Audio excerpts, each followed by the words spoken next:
São dois temas muito palpitantes no meu coração. Um é a graça de Deus e o outro, quem lembra? Já falei isso aqui, né? São dois temas fortes que eu prego na igreja. O reino de Deus e a graça de Deus. São os meus dois pilares.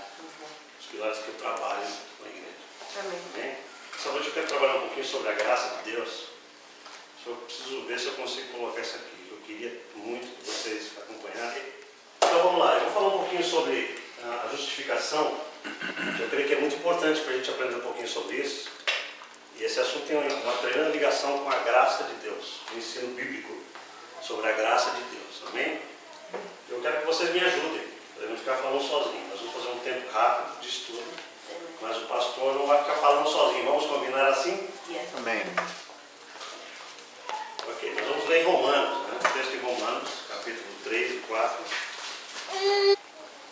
Ok, então vamos ler esse texto. O que eu quero fazer com vocês é o seguinte: a gente vai ler esse texto, depois eu vou repassar ele, para vocês pegarem o sentido. Porque o apóstolo Paulo, deixa eu dar um aviso para vocês, o apóstolo Paulo não é brincadeira não. A cabeça do homem é estratosférica. Quando a gente lê Paulo, a gente tem que falar para ele assim: pô, Paulo, pega leve para a gente. Que a gente é meio maneiro ainda. Né? E Paulo está falando assim nas alturas. Então quando a gente lê Paulo, a gente tem que ler de novo. Eu vou ler uma passada rápida, depois a gente dá uma afundada aqui na segunda leitura. Tudo bem? Vamos ler juntos aqui em voz alta a primeira vez. Ora, nós sabemos que tudo o que a lei diz aos que estão debaixo da lei diz, para que toda a boca esteja fechada e todo mundo seja condenável diante de Deus.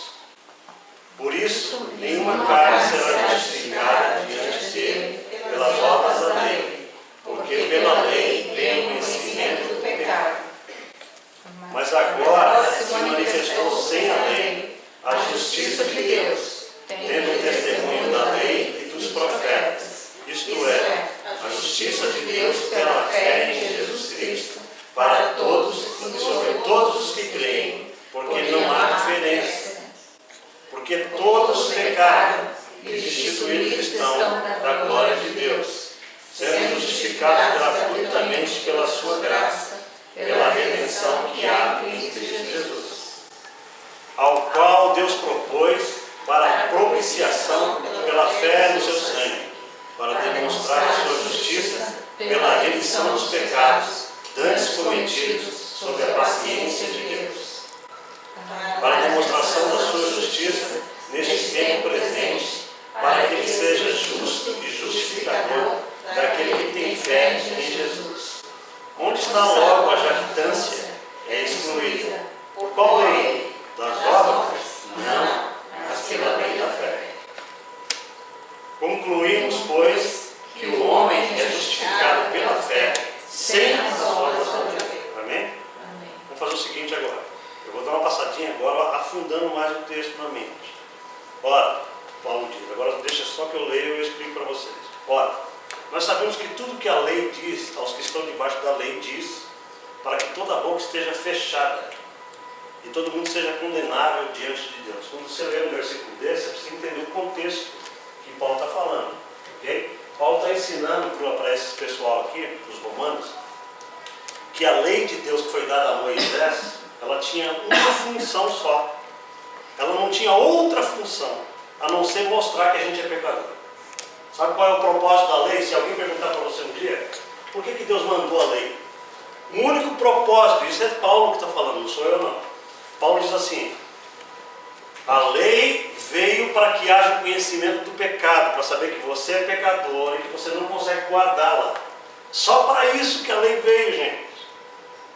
Aí Paulo vai desmontar toda uma teologia que existe hoje nas igrejas, porque há muitos cristãos que ainda entendem que nós somos pela graça, salvos pela graça, mas a guarda da lei.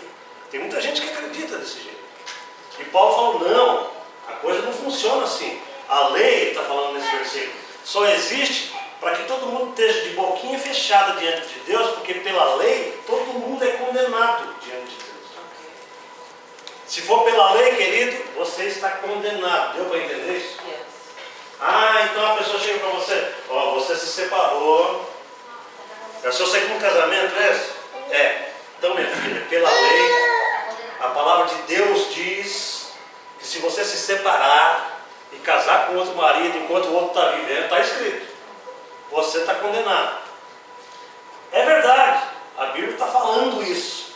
Mas em Jesus, Jesus tira-nos debaixo da condenação desta lei para nos aplicar um outro princípio mais elevado, chamado graça. Essa graça é que nos livra dessa condenação da lei. Portanto, amados irmãos, eu quero que vocês entendam a mente da graça. A mente de Paulo é a mente da graça de Deus. Okay? O versículo seguinte diz assim: por isso, nenhuma carne, e quando ele fala nenhuma carne, ele está se referindo a quem? A pessoas. Nenhuma pessoa será justificada diante de Deus pela prática das obras da lei. Amém? Porque pela lei vem o quê? Está escrito aqui. Pela lei somente vem o conhecimento de quão fracassado a gente é. Gente, olha para mim um pouquinho. Lei só serve para mostrar quão fracassado nós somos. Quer ver? O cara que se gaba da lei fala assim: eu sou um cara que eu não matei ninguém ainda. Está se gabando. Essa gabação se chama na Bíblia jactância. Você sabia disso? A palavra jactância. Nós vamos ler já a palavra aí, jactância. Acho que vocês já leram aqui. A palavra jactância significa o cara que se orgulha, que se gaba de estar cumprindo os rituais da lei. Então Paulo está falando o seguinte: tem gente que se gaba, eu não matei, eu não sei o quê.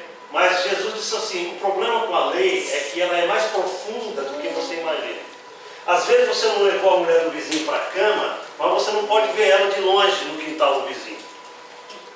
Vocês estão entendendo o que eu estou querendo dizer? Jesus está dizendo assim, ó, se você não levou aquela mulher para um motel, mas você, quando abre a janela, você tem uma tara sexual por ela, você não precisa levá-la ao motel, porque diante da lei de Deus, o teu coração já está pecando, já está em pecado. Então esse negócio de lei é difícil. Quem quiser viver pela lei vai estar separado de um outro princípio chamado graça. Os irmãos estão entendendo isso? É por isso que somente a graça de Deus, agora eu falo para os homens. Sabe aquele negócio de mulher é um negócio difícil. Olhar para a mulher, quando o cara se converte, ele fica tendo aquela dificuldade. Pô, agora eu sou crente, eu tenho que me controlar. Quanto mais ele tenta, pior fica. Sabe por quê? Porque quando a gente tenta guardar a lei pela força da carne, é verdade, mais complicado fica para nós. Eu vou falar aqui abertamente como pastor, mas abrindo a mente de vocês. Quanto mais eu tentar brecar uma tara com a lei, mais tarado fica.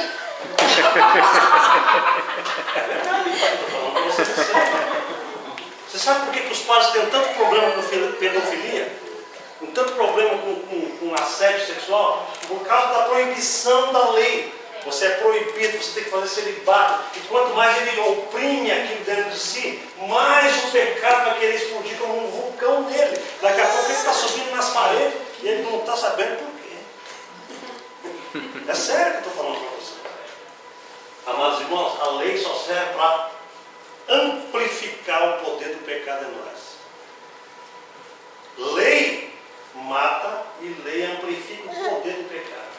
Você quer ver quando a pessoa não consegue se dominar porque ela está tentando manter a vida cristã pela base da lei, não pela base da graça. Eu preciso orar. Quanto mais ela tenta orar pela carne, menos ela ora.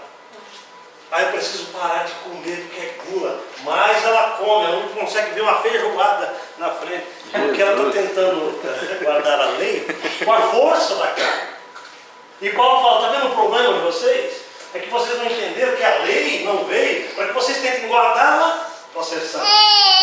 Essa noite eu quero falar para vocês um conceito que é de Paulo, mas que talvez seja novidade na mente de vocês. Eu quero falar que o Evangelho é o caminho oposto ao da lei. Por favor, entenda isso. E eu sairei daqui felicíssimo. Deus nos mandou a lei para que a gente seja conhecedor de que nós precisamos de um outro fator maior. Porque se pela lei nós formos viver, nós estamos em maus lençóis, ponto e basta. E o próximo versículo diz assim: mas agora se manifestou sem a lei a justiça de Deus, tendo o testemunho da lei e dos profetas, isto é, a justiça de quem? De Deus, pela fé em Jesus, para todos e sobre todos os que creem, porque não há diferença. Amados irmãos, olha só como é que funciona aqui. A lei dizia assim: faça e você será santo. A justiça do Evangelho diz assim: você já é santo em Cristo e agora faça. Uau! O Evangelho é um caminho totalmente oposto, é a contramão da lei. A lei é a seguinte: eu preciso me santificar, eu preciso fazer jejum, eu preciso fazer isso, eu preciso fazer aquilo. Entendeu? A graça é o seguinte: Jesus fez tudo por mim, Ele venceu tudo isso por mim e por você, para que Ele nos pusesse nele em espírito e fala assim: agora que vocês já estão em mim, na posição de santos, na posição de aceitos, na posição de justos, agora andem com calma e vão vencendo essas conclusões que vocês têm aí, que sobrou, que restou no corpo de vocês. Amém, irmão? Amém. Não é maravilhoso isso? Amém. Porque todos pecaram, destituídos estão da glória de Deus, sendo justificados gratuitamente pela sua graça, pela redenção que há em Jesus Cristo, ao qual Deus propôs para propiciação pela fé no seu sangue, para demonstrar a sua justiça, pela remissão dos pecados, dantes cometidos sob a paciência de Deus. Deus tinha paciência conosco até a gente conhecer Jesus. Os irmãos estão entendendo? Por isso que a gente tem que ter paciência com os incrédulos. Por favor, entenda o que eu estou falando. Quando o incrédulo ainda não compreende a graça de Deus, você que já tem a graça de Deus, precisa ter o seguinte aspecto em você: você tem que ter a mesma paciência que Deus teve conosco, porque antes de conhecermos a Jesus, Deus falou assim: take it easy, pega leve para os caras, que um dia eles vão conhecer meu filho. Aleluia. Amém. Amém. Não é maravilhoso isso? É. Quão ignorantes nós éramos antes de conhecermos Jesus. Todo mundo aqui era ignorante. Amém? E Deus foi paciente comigo. Está escrito aí. Para a demonstração da sua justiça nesse tempo presente, para que ele seja justo e justificador daquele que tem fé em Jesus. Amados irmãos, presta atenção nesse último versículo. Deus, para justificar você, precisava continuar justo. Aí era um enigma, muito difícil de Deus resolver, porque Ele não podia te justificar e cair em pecado Ele mesmo. Como? Se Deus passasse a mão no nosso pecado, assim: não, eu perdoo todos vocês, está limpo aí, Ele estava sendo injusto com Ele mesmo, porque todos nós pecamos, Ele tinha que punir pecado. Vocês estão entendendo isso? Então o que Deus arquitetou? Ele arquitetou alguém para tomar o nosso lugar e levar sobre nós, sobre Ele, os nossos pecados, para que Ele pudesse ser justo ao mesmo tempo e justificador nosso. Entenderam isso? Portanto, Deus é tanto justo quanto justificador daquele que tem fé em Jesus, que são vocês. Amém. Amém. Aí ele pergunta aquela palavrinha que eu falei agora há pouco: onde está logo a jactância? Onde é que está agora o orgulho de tentar guardar a lei? Não, está excluído. Por quê? Por qual lei está excluído? Pela lei das obras? Não, pela lei da fé. Quando você crê, você não pode ter mais jactância, porque você não está sendo justificado, porque você é bonzinho, porque você tem boa performance e porque você tem um caráter maravilhoso. Não! Não existe mais jactância, não existe mais orgulho. Agora você cai aos pés de Jesus em humildade e fala: Senhor, eu recebo gratuitamente a tua justiça para mim. Amém. Isso vem de Deus e não de nós. Porque pela graça sois salvos por meio da fé. E isso não vem de quem? De vós. De vós, é dom de Deus. Não vem das obras, para que ninguém se jacte, para que ninguém se glorie. Entenderam agora? Próximo versículo diz: concluímos, pois, que o homem e a mulher são justificados pela fé, sem as obras da lei. Portanto, se alguém chegar para você e falar assim: um dia uma mulher chegou para mim numa festa, uma adventista do sétimo dia. Ela chegou para mim e falou assim: pastor, esse pessoal gosta de pegar a gente no pulo, assim, sabe? O que o senhor acha daquela... O que você acha da guarda do sábado? Eu falei: o que eu acho? Eu não acho nada, eu estou morto para o sábado. Ela ficou assim: what? Porque eles não entendem esse processo. Em Jesus, nós morremos para a lei, para que nós possamos andar em harmonia com a lei, não pela lei, mas pelo Espírito. Nós não andamos em harmonia com a lei porque a gente conhece todos os códigos de Moisés. Hoje eu preciso fazer um checklist no meu comportamento. Deixa eu ver. E você sai com aquele monte de checklist. Não poderei olhar para mulher nenhuma. Não poderei comer além da conta. Não poderei... Não é assim que funciona a vida cristã. Como é que funciona a vida cristã? A vida cristã funciona no descanso da graça de Deus. Senhor, eu não preciso ficar descabelado, apesar que eu não tenho isso, para te agradar. Porque lá em Efésios está dizendo que Ele nos fez agradáveis a Deus no amado. Ele já nos fez agradáveis a Ele. Não precisamos mais ficar, Senhor, eu preciso te agradar com jejum. Eu preciso te agradar com isso, com aquilo, porque você está tentando agradar a Deus de novo pela lei. Portanto, eu quero abrir os olhos de todos. Porque é muito fácil a gente ser crente no Evangelho e a gente cair de novo, retroceder na ideia da lei. É fácil. Fácil. Eu quero falar rapidinho aqui, e vocês vão concordar comigo. Vocês que vieram de outras igrejas, muitas vezes vocês já tiveram traumas. Quando você já teve trauma com a igreja, com uma pessoa? Alguém? Não. Nunca teve, não. Eu estou perguntando isso porque eu vou entrar nesse assunto aqui. Você já teve trauma com a igreja? Você também, você também. Amados irmãos, o Evangelho é um caminho inverso ao caminho da lei. Quando ele diz assim, por isso nenhuma carne será justificada diante dele pelas obras da lei, porque pela lei veio o conhecimento do pecado, ele está dizendo o seguinte, que não adianta a gente querer andar pela graça e pela lei ao mesmo tempo, porque isso é impossível diante dos olhos de Deus. O caminho da graça é um caminho totalmente oposto ao caminho da lei. E o caminho da lei é um caminho totalmente na contramão ao caminho da graça. E se vocês saírem daqui com 20% da ideia, eu vou ser o cara mais feliz do universo hoje. Amém? Muitas igrejas que se dizem evangélicas pregam, na verdade, a lei. Eles estão ensinando Jesus, mas o caminho para Jesus eles ensinam através da lei. Quer ver como que eu provo isso para vocês? Malaquias 3:10. Não, pera um pouquinho. Eu chego lá, eu quero provar para vocês da seguinte maneira. Esses caras dizem assim, pela graça vocês são salvos por meio da fé. Eles não falam isso? Todos vocês são salvos pela graça, sim ou não, irmãos? Então eu pergunto para você o seguinte, se você é um fumante, não me entenda mal, eu não estou pregando libertinagem na vida cristã, não é isso que eu estou falando. Mas o que eu quero dizer é a incoerência da pregação. O cara veio para Jesus, aceitou Jesus de todo o coração, nasceu de novo, o espírito dele foi regenerado, ele é filho de Deus amado, a palavra de Deus declara isso, mas a alma ainda está fraca. Quantos concordam comigo?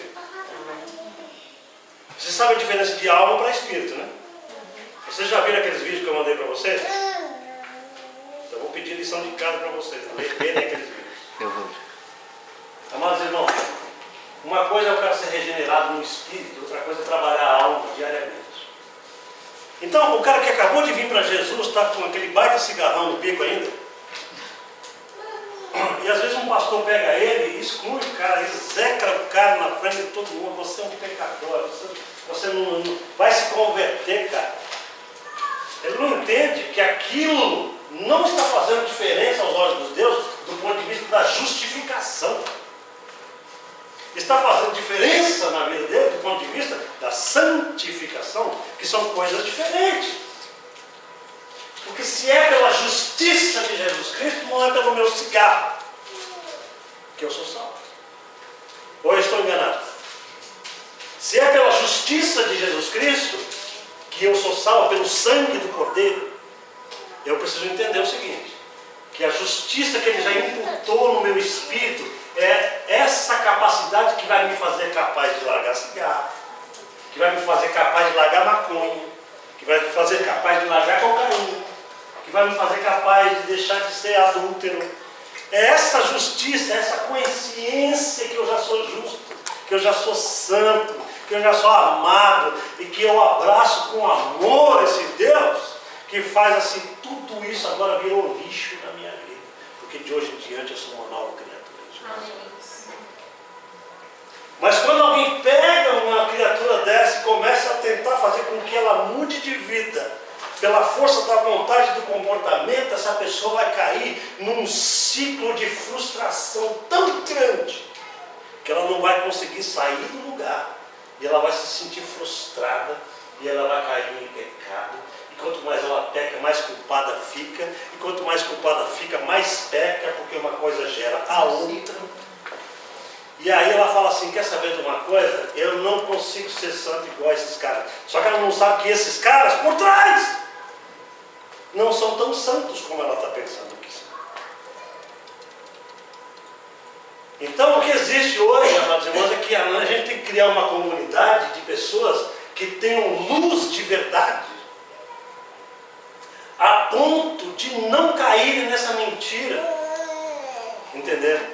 De que o comportamento de vocês é que dita a justiça de vocês diante de Deus. Porque não é.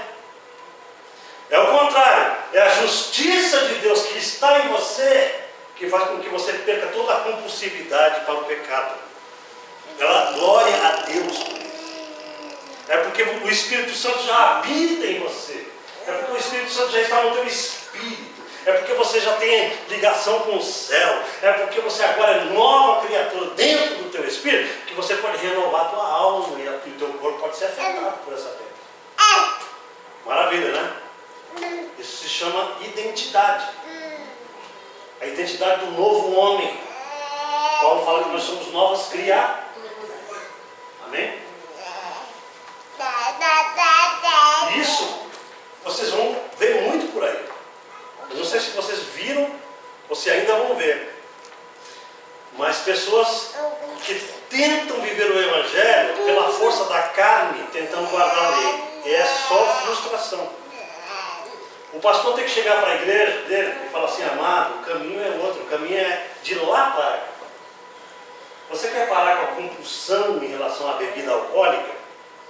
Você procure não ficar brigando com a bebida alcoólica.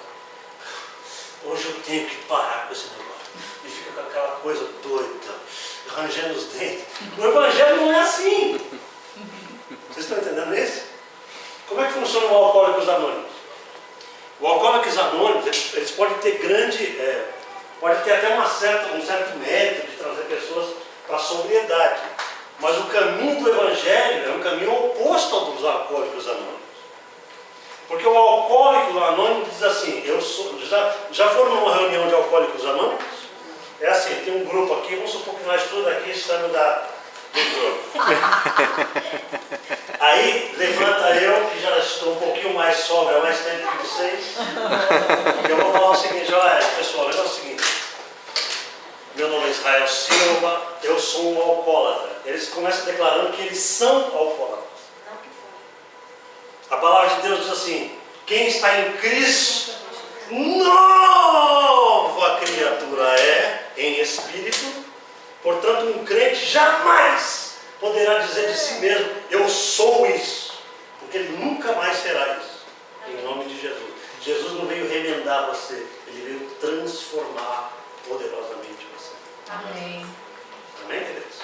Ele diz assim, eu sou Israel Silva, eu sou um alcoólatra durante muitos anos.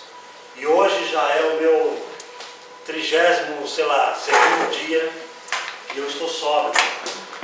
E eu prometo diante de vocês, de mim mesmo, da minha família, que eu manterei a minha sobriedade, porque eu sei, a declaração do alcoólatra, eu sei que se eu provar um tiquinho de novo, eu desencadearei todo um processo outra vez de alcoolismo na minha vida. Então, na verdade, ele não está liberto de coisa nenhuma, ele está apenas um passo da perdição, da queda. Jesus faz o contrário. Jesus te regenera o espírito de absoluta maneira, para que você possa agora descansar e falar assim, quer saber de uma coisa? Satanás, aqui é com Satanás agora. Diabo, eu não sou mais alcoólatra, eu sou sóbrio em Jesus Cristo. Eu não sou mais uma prostituta, e agora eu sou uma santa em Jesus. Você tem uma identidade que começa a promover toda uma mudança no teu comportamento pelo poder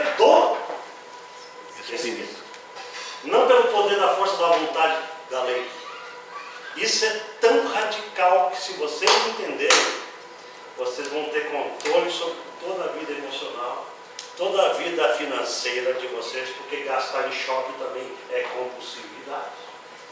Sim ou não, pessoal? Você sabia que tem mulher que gosta de usar muito cartão de crédito? Porque ela está com um probleminha emocional. Então, como é que ela resolve o problema emocional? Ela já tem 200 vestidos, mas ela precisa de mais um. Ela tem 200 pares de sapato. Rapaz, você sabe quantos sapatos eu tenho aí? Eu devo ter uma meia dúzia, olha lá. Eu tenho muitos sapatos. Meia dúzia. Porque eu não vejo. Ó, se eu tivesse um sapato, estava bom. Esse cara aqui tem um sapato há um ano e meio. Sabe por quê? Não é que eu estou advogando a pobreza. Não é isso que eu estou fazendo. É que eu estou querendo dizer o seguinte. A nossa razão de viver, de existir, deve estar centrada numa capacidade tão interior que a gente não dependa mais desses fatores externos para suprir a nossa ansiedade, a nossa agonia interior. Amém, irmãos? Você segue? Então, estou acabando, tá? O caminho da lei é o seguinte: faça e você terá. O caminho do Evangelho é creia e receberá o que já foi feito. Diga aleluia. Aleluia. Jesus é tão bom conosco que Ele já fez tudo, Ele foi abençoado por causa da obediência dEle, e agora Ele pega aquele crédito que é dEle e fala assim: você não está com SPC negativo aqui no céu, cara. Sabe de uma coisa? É assim que funciona com Jesus, ó, usando uma linguagem bem humana. Nós estamos com um crédito negativíssimo com Deus, mas Jesus conseguiu crédito pela obediência. Aí Ele tem um crédito enorme. Ele pega eu e você e fala assim: vem para perto de mim, porque o meu crédito agora, eu vou emprestar o meu nome para vocês. Amados irmãos, isso é poderosíssimo diante do inimigo. Porque quando o diabo vier apontar aquele dedão sujo, cheio de lama dele, na cara de vocês, dizendo: você se lembra o que aconteceu no ano de 2000 e tralalá? Você se lembra daquilo, não sei o quê? Você, não, me deu uma amnésia. Porque a palavra de Deus diz que o crédito desse Jesus Cristo é imputado a vocês, e agora vocês não têm mais dívida nenhuma no cartório celestial, para que vocês possam viver uma vida com a cabeça erguida, cada vez mais livre de todo o poder de compulsividade, de pecado, de inimizade, de falta de amor, de intriga. Vocês agora são nova criatura em Jesus Cristo. Amém. Glória ao nome do Senhor. Se isso não empolgar vocês, ele empolga a mim. Amém? Amém. Rapaz, essa história é muito bonita demais. A obra que Jesus fez por mim e por vocês, amados, é enorme. Eu diria, em quarto lugar, e último, eu preciso diluir a mensagem, porque isso é muito mocotó para a gente comer numa noite. Mas eu quero terminar um ponto. Nós somos justos a priori. A priori é um termo jurídico que os juízes usam, que quer dizer o seguinte: antecipadamente, de antemão. Então preste atenção nisso. No tempo da lei de Moisés, Deus falava o seguinte para o povo de Israel: olha aqui, moçada, sejam santos porque eu sou santo, e se não for santo, vai levar paulada. Está entendendo? É mais ou menos essa mensagem de Deus no Antigo Testamento. Sejam santos e andem direito, porque se vocês não forem santos e não andarem direito, vocês vão ter que se ver comigo. Deus não era cotado como pai no Antigo Testamento. No período de Moisés até Jesus, Deus não podia ser chamado de papai. Presta atenção. Deus era o Deus Yahvé, todo-poderoso, temível, um Deus que matava num piscar de olhos. Vocês nunca viram o Velho Testamento não de Moisés? Quantas vezes Deus abriu a terra e matava 85 mil numa paulada só? Não lembro disso? Quando os caras murmuraram: mas a gente estava bem no Egito comendo cebola e pepino. Que comida maravilhosa, cebola e pepino. Aí Deus falou: vocês querem Vocês querem codorna? Eu vou mandar codorna para vocês. Cara, junto com a codorna vinha peste, pestilência. Deus odiava isso. Por quê? Porque Deus estava trabalhando com a lei. E se Deus tiver que tratar a gente com a lei, amados, Ele não vai poder ser chamado de papai, daddy. Agora, em Jesus, presta atenção na diferença. Jesus chega em carne, revestido de humanidade, e faz a vontade plena de Deus em meu lugar e em teu lugar. E a palavra de Deus diz que agora em Jesus nós recebemos o espírito de adoção de filhos, pelo qual nós clamamos Abba, Pai. Sabe o que significa isso? Essa expressão Abba? Paizinho. Aquele Deus do Sinai que falava assim: se alguém tocar num monte, cai fulminado, porque eu sou santo. Agora se aproxima de mim e de você num abraço de papai e fala: vem cá, filhão, porque a minha ira foi desviada de você e porque o meu filho Jesus faz com que você nele seja absolutamente amado por mim, sem problema nenhum. Diga aleluia. Aleluia. Cara, isso para mim não é maravilha. Não é não, missionário? Então, Cara, não ficar com missionário, não é? Os irmãos estão entendendo a profundidade disso? Amados irmãos, eu quero despertar a nossa igreja para a realidade da santidade que nós temos que viver em vida. Não por causa que nós temos que cumprir a lei de Moisés, mas porque nós já somos santos em Jesus Cristo e agora precisamos manifestar isso no nosso comportamento diário, sim. Quantos creem nisso? O nosso comportamento tem que ser melhor. Nós temos que ser modificados de dentro para fora. A nossa raiva que a gente tinha antes de andar com Jesus tem que ser amenizada pelo poder da graça e do Espírito Santo.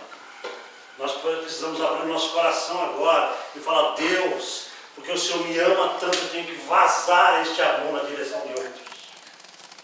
Amém? Porque eu não posso receber um amor tão infinito e ficar como um mar morto e odiar o meu vizinho, o meu irmão na igreja e pisar na cabeça do cara que trabalha comigo. Então agora não é uma questão de lei, é uma questão de consciência. É uma questão de consciência. Agora eu quero fazer a pergunta final. Isso é muito importante que eu vou falar aqui, a pergunta. Eu disse que nós somos em Jesus Cristo santos e justos a priori. Vocês me perguntaram assim: como assim, pastor? Vocês são muito inteligentes. Vocês são muito sábios. Irmãos, essa é uma pergunta que gera pergunta. Uma questão que gera pergunta. Você e eu somos justos a priori, isso significa o seguinte: primeiro Ele nos faz justos. E com esse crédito de justo que temos, olha a confiança que Deus tem no crédito de Jesus. Eu já ganhei o status de justo, de bem-aventurado, de salvo e de santo para o resto da eternidade. E ainda estou nesse planetinha. Cara, esse negócio é que você não prestar atenção nisso. Eu ainda estou nesse planeta sujeito a fazer umas bobagens, mas Ele já me declarou perfeito. Não é isso que está escrito em Colossenses?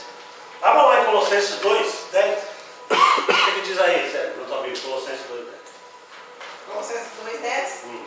E estáis perfeitos nele, que é a cabeça de todo principado e potestade, no qual convém estar circuncidados.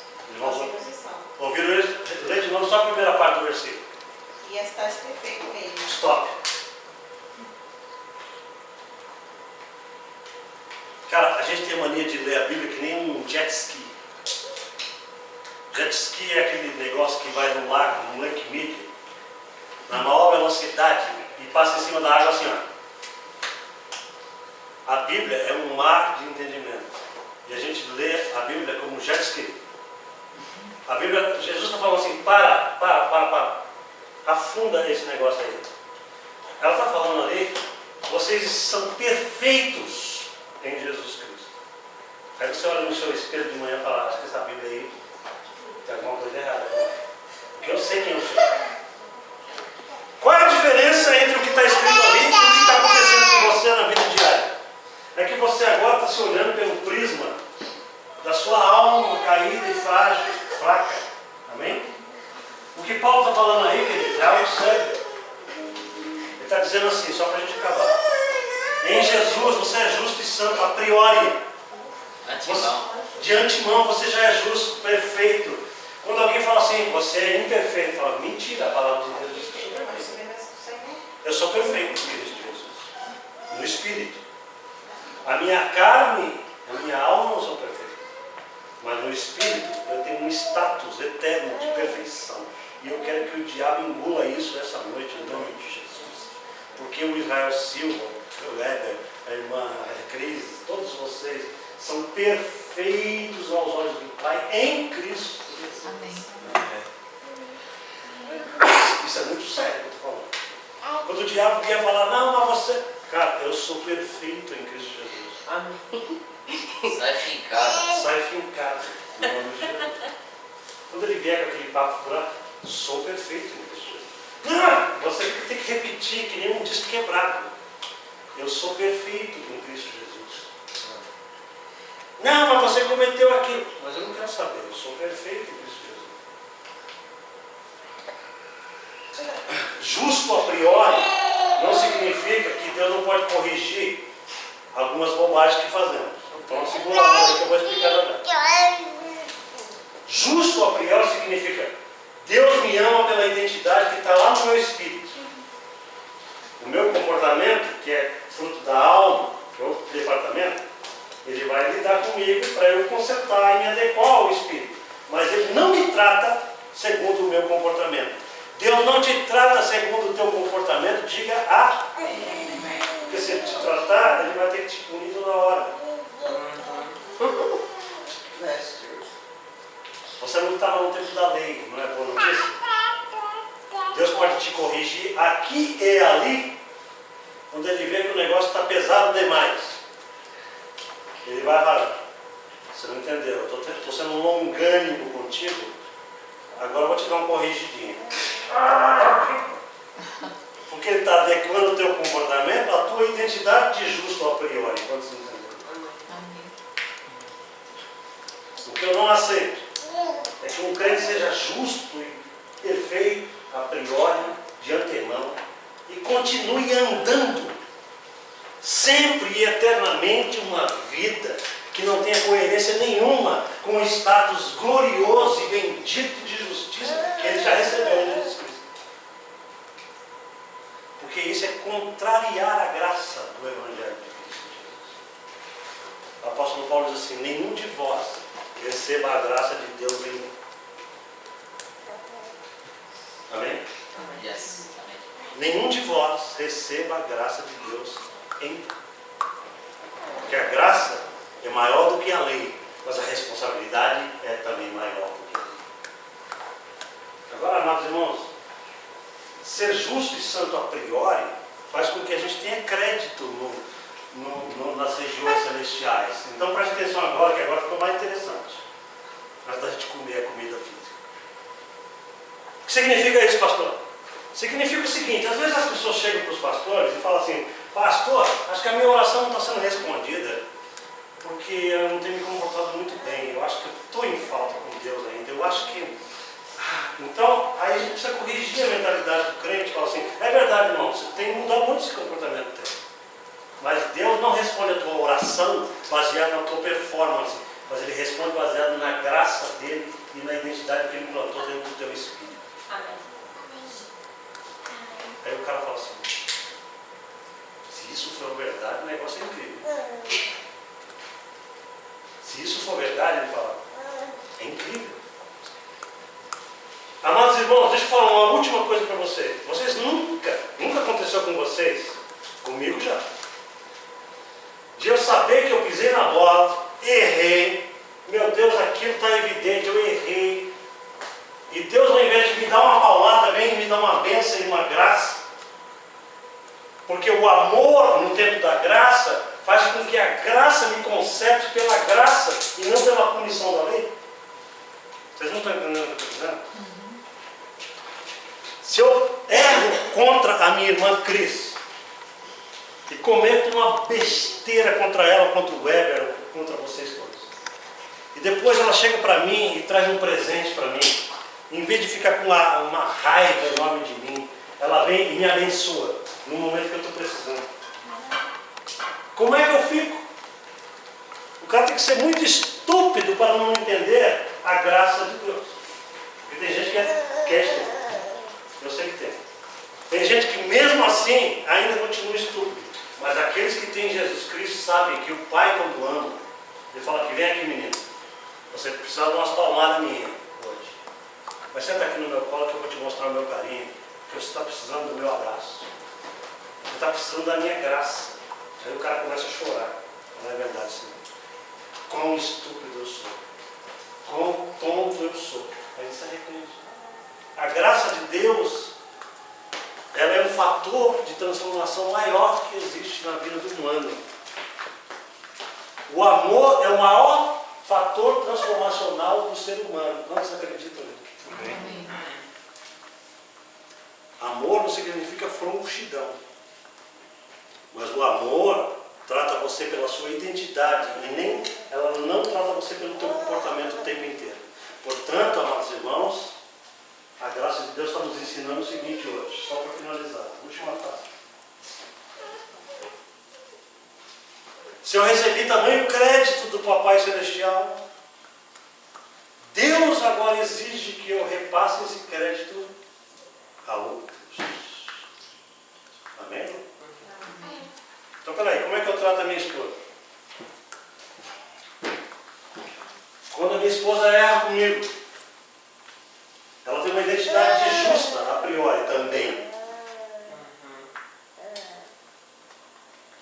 Eu vou tratá-la do mesmo jeito que Deus me trata.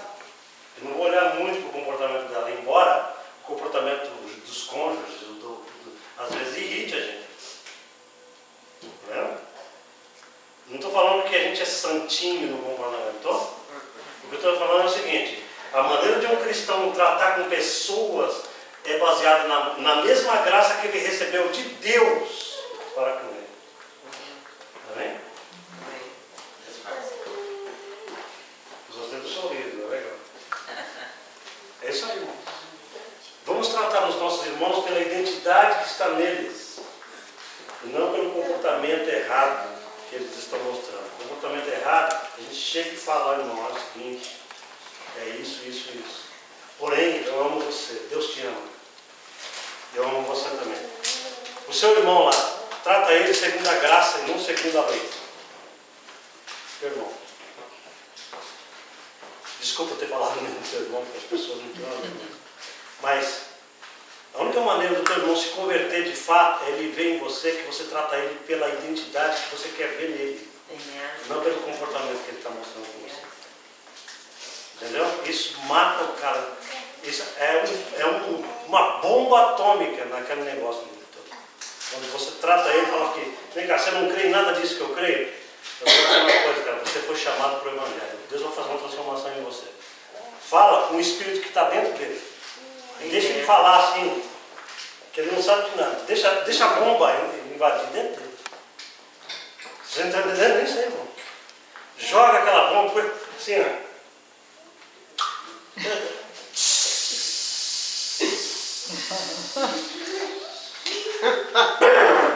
Porque essa bomba é Deus que detona.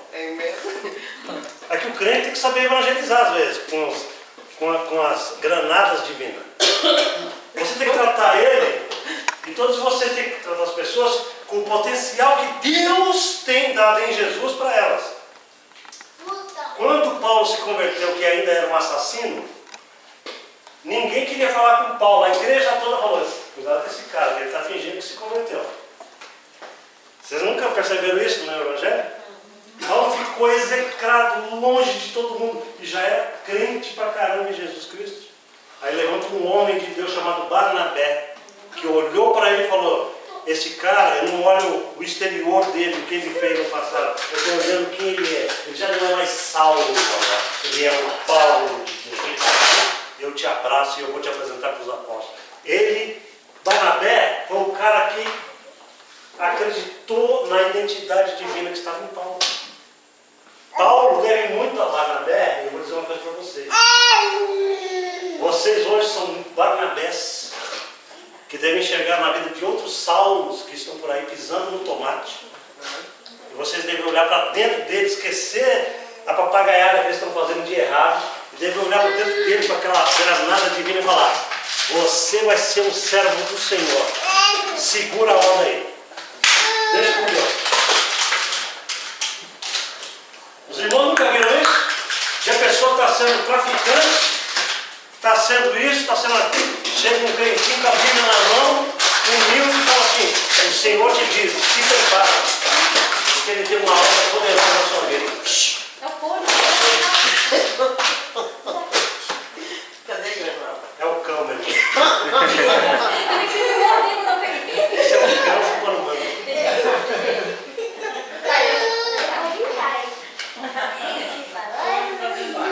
Só essa última pergunta. Vocês nunca viram isso, irmão?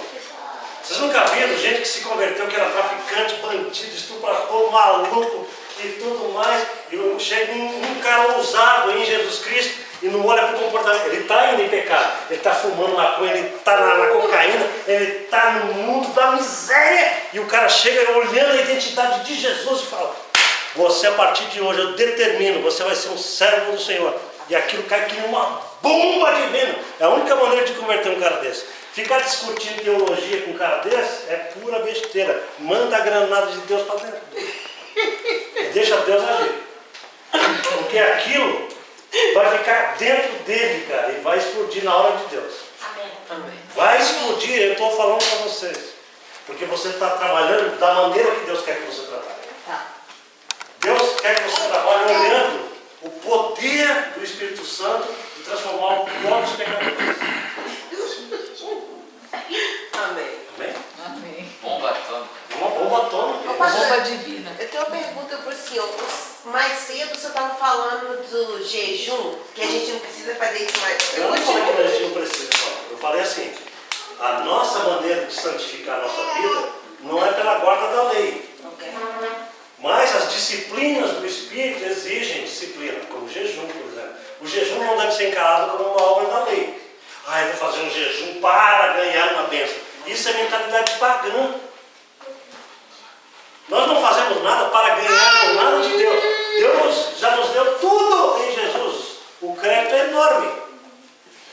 Quando eu faço campanha de 7 semanas, 20 semanas, para ganhar algo de Jesus Cristo, eu estou indo no caminho contrário à graça de Deus. Quando eu prego para a minha igreja, Malaquias 3,10 diz que se você não der o dízimo, o devorador vai arrancar tudo de você e você vai ficar de cueca na rua. Eu estou usando um artifício que pode trazer grana para nós, para o meu bolso, para a igreja, mas eu estou indo no caminho totalmente contrário ao Evangelho de Jesus Cristo. Amados irmãos, eu preciso declarar isso para vocês. Amanhã eu não vou ter dinheiro nenhum na igreja. É isso? Não, está amarrado, em nome de Jesus. Porque nós não vivemos no tempo da lei. Na lei o cara era obrigado a dar o dízimo, senão vinha um devorador. Né? Malaquias 3,10 era para o tempo de Moisés. Mas Jesus nos resgatou da maldição da lei e se fez bênção para nós. Amém? Nós não podemos ser punidos com a maldição da lei, porque Jesus já levou sobre ele na cruz do Calvário. O que acontece com alguém que não leva a sério a vida com Deus na área de finanças? Não é maldição, não é nada. Apenas ele está dando brecha ao diabo para que ele não cresça financeiramente, porque existem princípios espirituais para o crescimento financeiro. Mas os princípios espirituais para o crescimento financeiro não significa que o cara está debaixo de maldição. Significa que ele é cabeça dura, ele não entendeu que existem caminhos divinos para prosperar. Entenderam isso? Portanto, se eu abençoo a irmã Célia na necessidade dela, e a palavra de Deus diz para mim assim: dai e ser-vos dado, está escrito lá, e eu cumpro esse princípio em amor, o próprio Deus se encarrega de mandar finanças para a minha vida. Mas se eu não der para ela e ficar retido comigo na necessidade dela, eu não serei amaldiçoado. Eu apenas bloqueio o fluxo de Deus.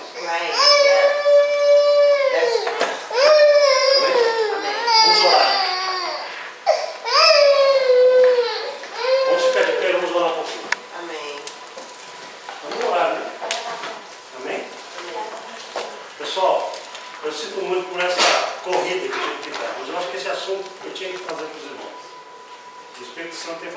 assim, olha, eu quero que a igreja cresça na graça, no conhecimento da graça do Senhor Jesus Cristo. É por isso que Pedro escreveu na sua carta dizendo assim, crescei na graça e no conhecimento de Cristo. Se vocês crescerem na graça, a maneira de vocês enxergarem a vida, as outras pessoas, as outras igrejas, vocês vão ter graça com essas pessoas. Vocês vão ser tolerantes, vocês vão ter graça com as outras pessoas. Sabe quando a gente não tem graça? É quando a gente é intolerante com todo mundo, porque a gente não recebeu essa abundância de graça. Mas quando a gente recebe, a gente repassa, por favor. Amém, queridos? Amém. Se você tem um crédito enorme, passa para frente. De graça recebestes, de graça dê. Deus te ama, ame também. Ame extravagantemente. Não fica mendigando, como é que fala aquele negócio? Indicando. Lá no Ceará fala isso. Indicando, né? Indicando. Não fica indicando. Extravagante. Abraça as pessoas, ame as pessoas, mostre Jesus em você. Pastor, mas tem gente que não merece abraço. Mas você também não merecia salvação, gatinho. E Jesus te amou tanto. Então agora, pela graça que está em você, cumprimenta quem não merece, abraça quem não deve ser abraçado, porque se você não fizer isso, como você poderá dizer que você é filho do Pai Celestial? Se você saudar apenas aos que te amam, que bem fazeis, disse Jesus Cristo. Se você, como é que ele disse lá? Como? Ore pelos que nos perseguem, pelo amor de Deus, pastor, você não sabe o que o senhor está falando. A minha sogra me odeia. Nós estamos vivendo com a abundância da graça. A minha sogra é uma jararaca, mas eu tenho capacidade lá no interior para ser maior do que a jararaquice dela. Em nome de Jesus. É verdade isso. É verdade que tem hora que eu tenho que correr no banheiro e pegar uma carga maior da graça de Deus. Mas Deus sempre vai suprir você. Quando você vê que o teu esgotamento está grande, corre para o banheiro, corre e fala, Deus, eu preciso plugar na tua graça de novo. Sabe o que isso daqui é a tomada de vida. Senhor, eu sei que eu preciso de graça. Mas Deus, na mesma hora, te faz chorar e te abraça e te enche de uma capacidade nova, que você sai de lá e fala, aleluia, agora recebi de novo. Amém, irmão? Amém. Aleluia. Vamos orar juntos. Dá a mão para o teu irmão aí, em nome de Jesus. Ô, Fábio, dá a mão aí. Vamos orar juntos, queridos. Em nome de Jesus. Pai, muito obrigado pela tua graça.